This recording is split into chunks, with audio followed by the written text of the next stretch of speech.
Good afternoon, everybody, and welcome to the Thursday edition of the Israel Brief, brought to you by Lay of the Land. I can't believe it's Thursday already. These weeks seem to fly, yet seem to bleed into each other. And I'm your host, Rolene Marks, and every day, Monday to Thursday, I bring you the top stories making headlines in Israel. So let's get right to it, and we start today, as we do every day, with the latest news on COVID-19 in Israel. There has been again another spike in the amount of infections in Israel, and the stats are as follows. Since the start of the pandemic, 18,461 confirmed cases, 300 fatalities, the latest being reported earlier today.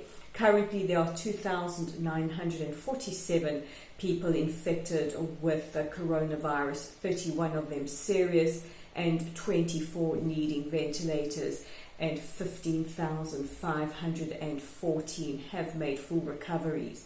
At the moment, there are 139 schools that are closed due to either staff or children or teachers having contracted the virus, and over 24,000 staff, teachers and pupils are in quarantine. And earlier this week we spoke about the second flight that came from the United Arab Emirates, this time proudly displaying the Etihad logo and colors. And I have to tell you, it was quite emotional to listen to the pilot call to the control tower and hear the control tower welcome for the now the second time an Etihad flight to Israel. And the flight brought a second shipment of aid for Palestinians in the West Bank and Gaza.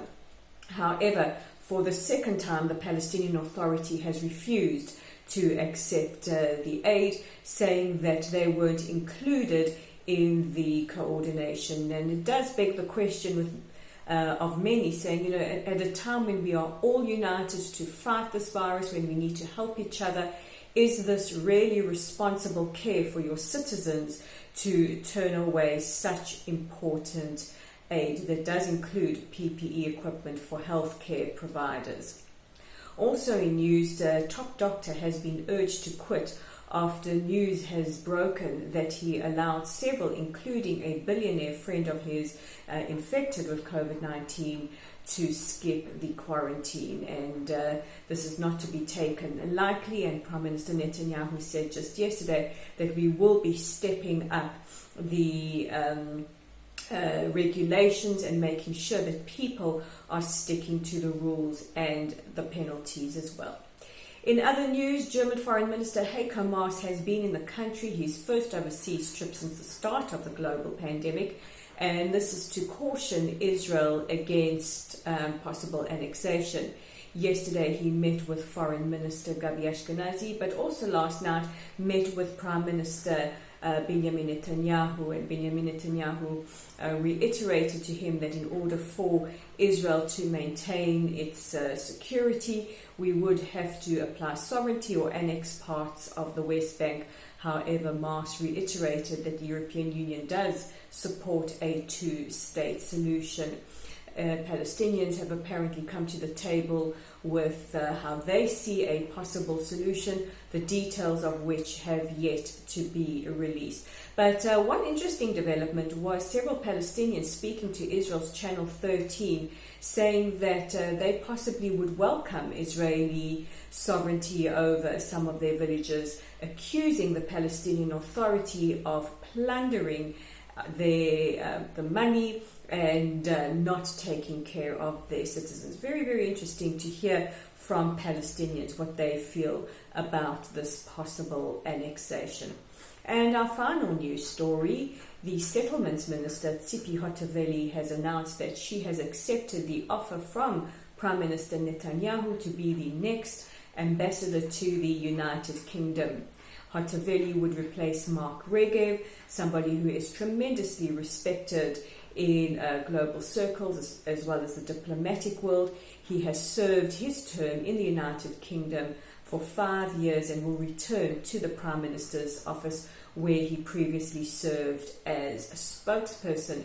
So these are the top stories making headlines as we head into the weekend. And if you're looking for something to do, don't forget you can always check out our website at www.layoftheland.online. We have a whole smorgasbord of interesting articles for you to read. We also are on Facebook at Lottle Site. Every Friday we're in a different part of the country, virtually now, of course. And we like to post where we are, so why don't you check out where we are tomorrow? Drop us a Shabbat Shalom, give us a like or a follow if you haven't already, and don't forget that we also have a YouTube channel, and the more of you that subscribe, the more easier it is for us to get Israel's side of the story out to the greater world. And all you have to do is look for us at the Israel Brief and click on the big red subscribe button, and you play your part in making sure Israel's side of the story is told. So I would like to take this opportunity from all of us here at Lay of the Land to wish you and your loved ones a peaceful, a safe and a healthy weekend, and Shabbat Shalom. And I'm Rolene Marks with the Israel Brief, and we'll chat again next week.